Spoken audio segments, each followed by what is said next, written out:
बाबा बोले नहीं महाराज, यहाँ श्राप बस आवत नहीं। बोले महाराज शोभनी नाम के ऋषि थे, इनका श्राप था गरुड़ को। गरुड़ जी जाते थे, तपस्या करते थे ऋषि, और जे जाके होता ही मछलियां खाने लगते।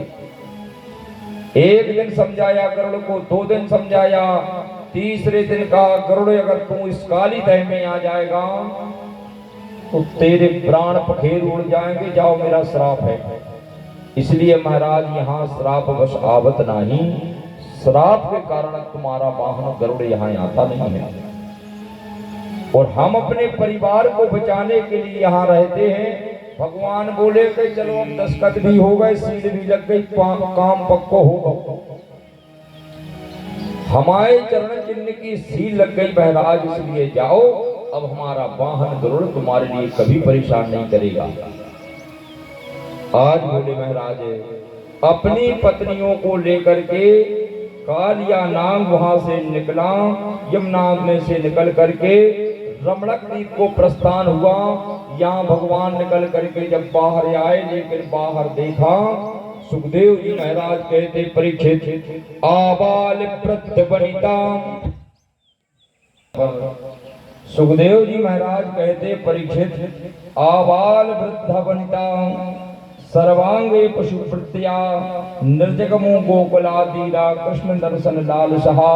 बोले परमात्मा की दर्शन की लालसा से आबाल वृद्ध सर्व लोग यशोदा मैया के साथ में भगवान को देखने को आते। मैया को पता चला है कि हमारा लाला काली दह में कूद गया है, लेकिन आज यशोदा के लिए बड़ी चिंता है कि भैया पूतना से कन्हैया बच गया, अघासुर से बच गया, लेकिन कालिया से नहीं बचेगा, ये मैया को विश्वास था। लेकिन महाराज जब सारे लोग वहां पहुंचे, मैया ने जो परमात्मा को देखा हृदय से लगा लिया है। सुखदेव जी महाराज कहते परीक्षित इस प्रकार से कन्हैया ने आज कालिया का उद्धार किया है। उस यमुना जल को शुद्ध करने के लिए सफाई योजना भी भगवान ने चलाई कि ताकि हमारी गायें शुद्ध जल पिए। महाराज सुखदेव बाबा कहते परीक्षित वह अपने धाम को गया, मैया यशोदा ने गले से परमात्मा को लगाया। बोले महाराज शरद ऋतु के बाद में हेमंत ऋतु आई, और महाराज सुखदेव बाबा कहते परीक्षित उस हेमंत ऋतु में वृंदावन में गोप कन्याएं परमात्मा का अर्चन बंधन करने के लिए कात्यायनी मैया का व्रत करती हैं। सुखदेव बाबा कहते परीक्षित हेमंते प्रथमे मासी नंद ब्रज कुमारिका चेरोहव्यंश भुज्यानाम कात्यायनी अर्चनम व्रत। कात्यायनी मैया का अर्चन बंधन व्रत करती हैं। 4 बजे वो गोप कन्याएं जाग जाती हैं, यमुना में स्नान करती हैं। क्यों? बोले महाराज परमात्मा की प्राप्ति करना है। शास्त्र कहते हैं कि जिन कन्याओं की शादी में विलंब हो रही हो, शादी ना हो रही हो, विलंब होता हो, वो कात्यायनी मैया का वो बेटी जब करे। जो गोप कन्याएं आज 4 बजे रात्रि में उठ करके कात्यायनी मैया से कहती हैं कि कात्यायनी महामाये महायोगे निधीश्वरी नंद गोप सुतम देवी पतिम मे गुरुते नमः। इस मंत्र का अगर वो जप करें तो शीघ्र विवाह होता है। हे कात्यायनी मैया, जो नंद के यहाँ पर बेटा है वो पति रूप में प्राप्त हो हमारे लिए, ये उन गोप कन्याओं की मन की अभिलाषा है। वो 4 बजे रात्रि तक में जाके यमुना में स्नान करती हैं। महाराज यहाँ पर सुखदेव जी महाराज ने परीक्षित को चीर हरण लीला बताई, लेकिन चीर हरण लीला महाराज कोई परमात्मा ने लौकिक वस्त्र नहीं चुराए। परमात्मा ने किसी गोपी के लौकिक वस्त्र नहीं चुराए, परमात्मा ने वासना रूपी वस्त्रों का हरण किया है। वासना जो आदमी के अंदर काम क्रोध लोभ मोह मत्सर सब भरे हैं और ऊपर से घूमते फिर रहे हैं, कछु होवे वारो नहीं। जब तक अंदर से ये चीज ना निकले ऊपर के तब चमकत रजो, जब तक अंदर से नहीं चमकोगे तब तक बाहर भी नहीं चमक पाओगे। अगर बाहर चमकना है तो पहले अंदर चमको, परमात्मा को अपने अंदर बिठाओ। बोले महाराज इसलिए वासना रूपी वस्त्रों का परमात्मा ने हरण किया कि आगे जाके रहस लीला होगी। इसमें एक एक गोपी के पास में एक एक कृष्ण होगा, उस समय काम अपना काम चालू करेगा। मोहन उद्दीपन उच्चाटन मोहन चारों प्रकार के बाण छोड़ेगा। जब उसके बाणों की बात नहीं बनेगी तो अपने बेटे को भेज देगा। इसलिए महाराज के जो वासना रूपी वस्त्र हैं इनका हरण परमात्मा ने किया। आज यहाँ पर बोले महाराज परमात्मा की जब 7 वर्ष की अवस्था हुई तो एक दिन दीपावली का जो समय आया, उस समय मैया नाना प्रकार के व्यंजनों को बना रही थी। मैया से भगवान बोले कि मैया कछु हमें खावे मिल जाए, घरे गाँव कछु बन रहो हो गए। तो हल्के बाल बच्चे आशा लगा कर पहले बैठ जाते पालथी मार के हमें मिल जाते कछु। वो गाँव टाठी माठी में से गिर जावे तो कौवे उठा के खा लगे। इसलिए भगवान ने कहा मैया ये जो तुम बना रही हो पकवान नाना प्रकार के हमें दे दो। मैया बोली पहले भगवान को भोग लग जाए, जय जय हो जाए, इसके बाद में तुम्हें मिलेगा। अरे मैया ये जय जय कौन सी बलाए है, हमें भूख लगी। बोले जाकर नंद बाबा से पूछो। और जो बाबा के पास में गए बोले बाबा मैया से हमने व्यंजन जो बना रही मांगे, वो कह रही पहले जय जय को भोग लग जाए फिर मिलेंगे। बोले भगवान ये बताओ ये जय जय कौन सी बलाए है। नंद बाबा बोले बेटा कहाँ है। परजन्यो भगवान इंद्रो मेघास्तस्यात्म मूर्तियः ते भी बरसन्ति भूतानां प्राणिनम जीवनम पयः। बेटा वर्ष पर्यंत वर्ष में एक बार हम सब लोग इंद्र की पूजन करते हैं। बोले भगवान कहने लगे एक साल में एक बार पूजन करत हो फिर का हो।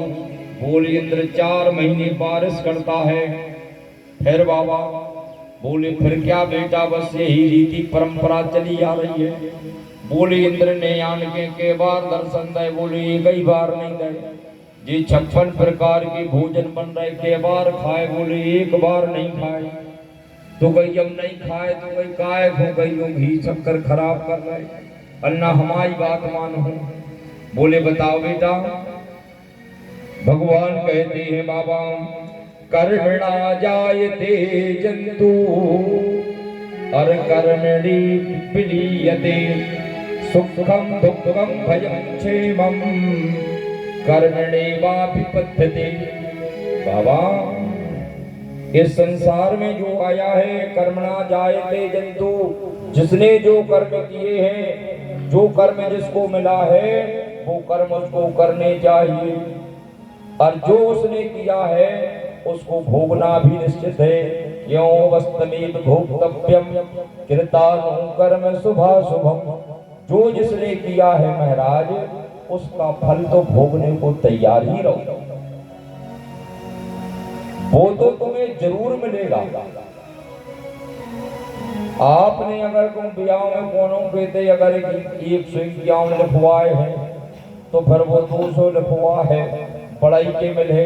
इसलिए सुखम दुखम भयम क्षेमम, जो भी महाराज तुमने किया है उससे मैं भी आज मिले तुम्हारा। अच्छा किया है तो अच्छा मिलेगा, गलत अगर किया है तो गलत मिलेगा, भोगना सबको पड़ेगा, चाहे वो कोई हो महाराज, जो तुमने किया है। इसलिए महाराज बाबा कहते हैं कि जो जैसा कर्म करता है उसको भोगना पड़ता है। कि कर्म प्रधान विश्व करि राखा, कर्म प्रधान विश्व करि राखा, कर्म प्रधान विश्व करि राखा, कर्म प्रधान विश्व करि राखा, कर्म प्रधान विश्व करि राखा।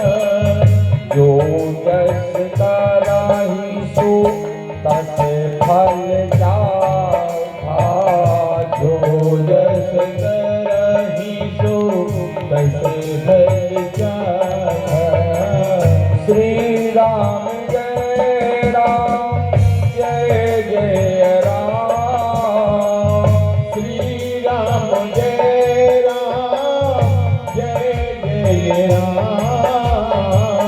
श्री राम जय राम जय जय राम, श्री राम जय राम जय जय राम। कर्म प्रधान विश्व करि राखा, कर्म प्रधान विश्व करि राखा। जो जस कराहि सो तस फल जाता, जो जस कराहि सो तस फल जाता। उसने जो कर्म किया है महाराज उसको भोगना ही पड़ेगा। इसलिए आज यहाँ पर बोले बाबा तुम एक काम करो, इंद्र की पूजा ना करके जो हमारे जो प्रत्यक्ष देवता गिरिराज जी हैं महाराज उनकी पूजन कर दो। बोले बेटा कछु गड़बड़ न हो जाए, बोले कई बाकी हम संभाल लें। भगवान नंद बाबा बोले कि बेटा तनक चतुर भी है, चलो मान जाओ बात। गाड़ियों पर सामान लादा और सारे के सारे ब्रजवासी बोले महाराज आज गोवर्धन पर्वत पर पहुंच गए। शास्त्र कहते हैं महाराज गाय जो है गोवर्धन भगवान है, ब्राह्मण है, ये साक्षात देवता माने गए हैं। बोले महाराज अब आप कहो कि ब्राह्मण कैसे देवता माने गए, तो शास्त्र कहते हैं मैया देवाधीनम जगत सर्वम, भगवान के अधीन ये सारा संसार है। देवाधीनम जगत सर्वम मंत्राधीनम च देवता, मंत्र अधीन है ब्राह्मणों। बोले महाराज देवता मंत्र के अधीन है। जब मंत्र बोले जाते हैं और आपको विश्वास ना हो तो जब आदमी को सांप बिच्छू काट खा मंत्र यदि आदमी, तो जब वो मंत्र लगता है तो महाराज जहर निकल करके बाहर आ जाता है। इसलिए देवाधीनम जगत सर्वम और मंत्राधीनम च देवता, ते मंत्रा ब्रह्मण आधीना तस्मात् ब्राह्मण देवता। इसलिए ब्राह्मण देवता माना गया है कि जो संसार है वो भगवान के अधीन है और भगवान है मंत्रों के अधीन और मंत्र है ब्राह्मणों के अधीन। बिना ब्राह्मण के कोई मंत्र नहीं बोल सकता। जब तक जिस ब्राह्मण ने जाके गुरुकुल में जाकर के अपना जनेऊ संस्कार नहीं किया है, बोले महाराज जब तक ब्राह्मण भी मंत्र नहीं पढ़ सकता है। इसलिए तो महाराज ब्रह्म वाक्य जनार्दनम, आदमी कितना ही ज्ञानी क्यों ना बन जाए, महाराज शास्त्र कहते हैं इस मंच पर, इस व्यास गद्दी पर ब्राह्मण के अलावा और किसी को नहीं बैठाना चाहिए। व्यास गद्दी जो है केवल वो ब्राह्मण की है और इसके अलावा जो भी इसका अधिकारी बने उसको महाराज बहुत बड़ा पातक लगता है। आज नहीं, आज उसको नहीं दिखेगा, लेकिन आने वाले समय में बहुत ज्यादा उसको भोगना पड़ेगा। ये गद्दी केवल ब्राह्मण की है, ब्राह्मण बालक को ही इसमें बिठाएं, अन्यत्र को कभी बिठाने की कोशिश भी ना करें, और बिना ब्राह्मण के कल्याण भी नहीं होगा। इसलिए बोले महाराज गाय जो है, गोवर्धन भगवान जो है, और बोले महाराज जो गिरिराज महाराज हैं, गाय है, ये चलते फिरते प्रत्यक्ष देवता है। इसलिए आज सब मिलकर के पहुंचे, और जो गोवर्धन की तलेटी पे पहुंचे, बोले भैया के जाओ पहले भगवान स्नान कराओ। सबने अपने अपने डबला मटका लाए, ले आवे बेचारे जल भर के, और जो पहाड़ पे हो डाले, फिर सूख जावे। सारे लोग थक गए, सारे ब्रजवासी थक गए। बोले महाराज प्रभु कन्हैया, हम लोग तो थक गए, ऐसो कैसो देवता। बोले 50 ग्राम जल में हमारे पूरे भगवान सफल जाओ। क्या लगे 20 मटका डाल दो, भाई मुँह छई नहीं भैया, क्या करें। बोले भाई थक गए हो ब्रजवासी, इसलिए सब लोग गंगा जी का आवाहन करो। हाथ जोड़ के सब मन से गंगा जी का स्मरण करने लगे। कल कल करादनी करती हुई बोले महाराज गोवर्धन की तलहटी पर, बोले महाराज गंगा की धारा प्रकट हो गई। बोलिए गंगा मैया की।